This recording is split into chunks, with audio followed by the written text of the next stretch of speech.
Shalom bien-aimés et soyez le bienvenu sur cette chaîne qui n'est plus à présenter, La Croix ma vie. Une chaîne qui parle de tout sur la personne et l'œuvre de Christ dans un angle apologétique. En d'autres termes, nous faisons l'apologie de Christ. Et dans cette vidéo, je m'apprête à vous donner des arguments en vue de savoir répondre à une question telle que celle-ci. Pourquoi dit-on que Jésus-Christ est roi de rois et seigneur de seigneurs? Installez-vous confortablement bien tout en vous abonnant, en likant et en partageant ce contenu afin qu'ensemble, nous puissions nous lever comme une armée de Christ pour défendre notre foi, investir en lui et le fait de qui il est pour nous. Voici donc 4 arguments en vue de répondre à la question de savoir pourquoi Jésus mérite d'être regardé comme roi de rois et Seigneur de seigneurs. Le premier argument, c'est parce que Jésus détient la souveraineté absolue. Jésus détient la souveraineté absolue. Comment apprécier cette souveraineté absolue? 2 éléments. Le premier élément, c'est parce que Jésus-Christ est supérieur à tous les souverains de la terre.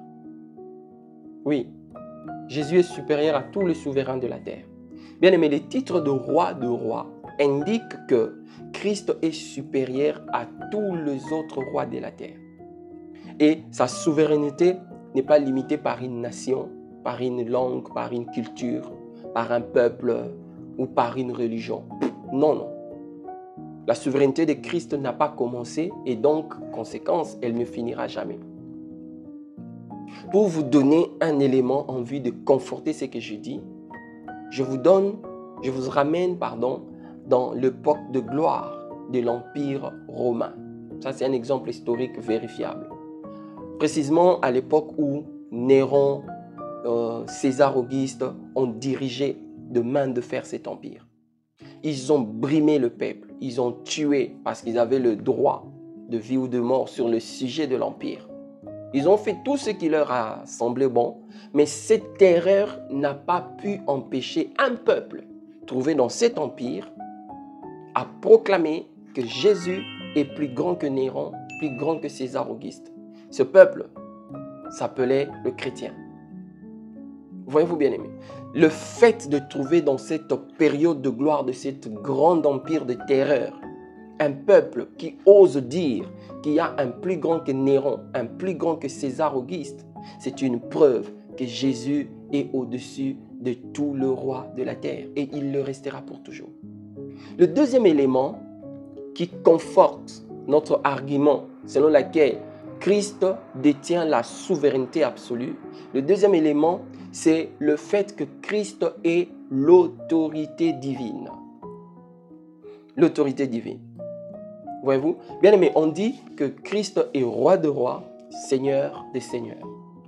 Qui est un seigneur? Un seigneur, c'est un humain, à l'époque où ils ont régné. Un seigneur, c'était un humain qui régnait sur d'autres humains dans un territoire localisable. Mais à la différence de ce que la volonté du Seigneur était appliquée comme une loi par le peuple sur qui lui, le Seigneur, était en train de régner ou de dominer. Alors, le titre de Seigneur des Seigneurs se justifie-t-il sur la personne de Christ? Oui. Pourquoi? Parce que Jésus détient l'autorité ultime sur toutes les autorités et puissances humaines et spirituelles. Nous avons déjà vu sur le plan humain, et c'est maintenant de voir cela sur le plan spirituel. Que dire du fait que Christ soit le seul qui, en son temps, il a changé l'eau en vin? En son temps, il a ressuscité le mort, il a guéri le malade, il a redonné la vie aux aveugles, l'ouïe aux sourds, la parole aux muets, le pied aux boiteux, la peau saine aux lépreux. Il a redonné la joie, il a ramené des hommes entiers, de personnes entières à la vie. La fille de Jairus, Lazare, le frère de Marthe et Marie et consorts. Mais c'est comme si cela ne suffisait pas. Au-delà de tout ça, lui-même, il est ressuscité d'entre les morts. Sa résurrection est la preuve péremptoire de son caractère d'autorité divine.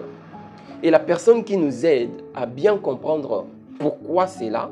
C'est Jean, lorsqu'il dit dans Jean 1, 14 que « Et Dieu est devenu humain ».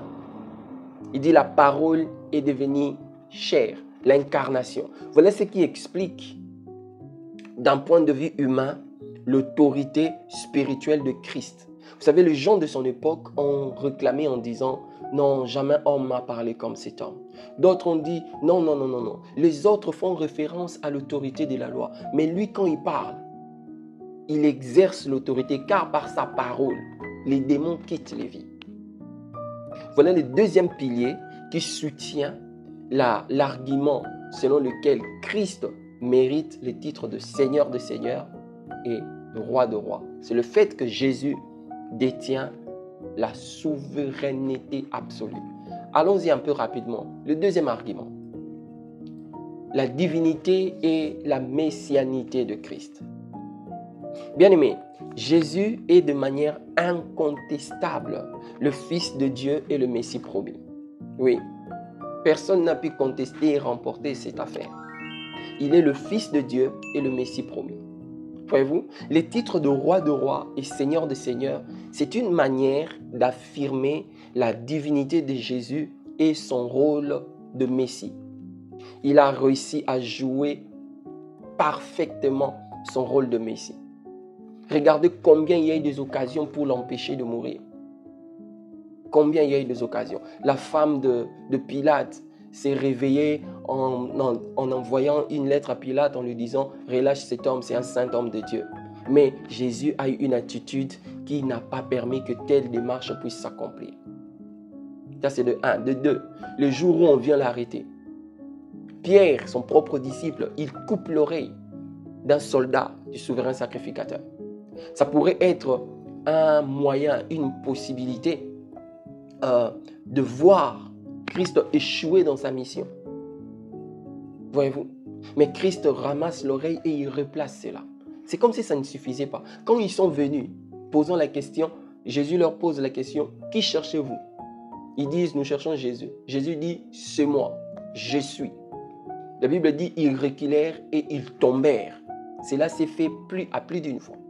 Tout cela, c'était des occasions pour l'amener à échouer dans son rôle de Messie qui devait souffrir. Parce que dans sa première venue, il est venu comme le Messie souffrant. La partie que Ésaïe décrit en disant « Il est apparu, il n'avait ni beauté ni éclat, il était comme une plante qui sort d'une terre desséchée. » Voilà sa première venue. Et Jésus, il a réussi parfaitement son rôle de Messie. Il a joué cela à la perfection, au point même qu'il a appelé celui qui devait le trahir son ami. Il a dit à Judas, « Mon ami, fais ce que tu es venu faire. » Voyez-vous, ça prouve que Christ est le Messie, le Fils de Dieu promis et le Messie attendu. Écoutez ce qui a été dit de lui dans le psaume 2, le verset 6 à 8. C'était une prophétie. David était en train de parler sous l'onction de l'Esprit de Dieu. Il dit, « C'est moi qui ai oint mon roi sur Sion, ma montagne sainte. Je publierai les décrets. L'Éternel m'a dit, tu es mon fils, je t'ai engendré aujourd'hui. Demande-moi et je te donnerai les nations pour héritage, les extrémités de la terre pour possession. » Bien-aimés, ce passage des Écritures peut être interprété de plusieurs manières. Mais en vue de montrer la messianité et la divinité de Christ partant de ces passages, je vous partage ce qu'un leader a dit à son époque. Il a dit, Christ, il est à craindre, il est à respecter. Il est un leader hors du commun. Pourquoi? Pour deux choses. Premièrement, sans armée, il a su conquérir toute la terre. Et sans aucune arme, il a su aligner le cœur dans sa cause. Ce leader n'est rien d'autre que Napoléon. Pour ceux qui connaissent Napoléon, ils savent de qui il s'agit. Ça, c'est le premier élément qui soutient notre deuxième argument, selon lequel Christ était divin et le Messie promis. Le deuxième argument, le deuxième pilier dans cet argument, c'est le fait que Christ est le roi éternel. Christ est le roi éternel. Bien aimé, contrairement à tous les rois de la terre qui ont une durée bien limitée dans les temps et dans l'espace, Jésus-Christ et celui qui règne éternellement. Je vais cette fois-ci vous ramener dans une des paroles que lui-même a dit lorsqu'on le jugeait par le souverain sacrificateur et tout ce monde, en vue de trouver un argument pour le condamner. Jésus a dit, et vous verrez désormais le Fils de l'homme assis dans la droite de Dieu, venant dans le nuée des anges. C'était l'argument qui a démontré pour le souverain sacrificateur que Christ n'était pas digne de vivre car il se faisait égal à Dieu.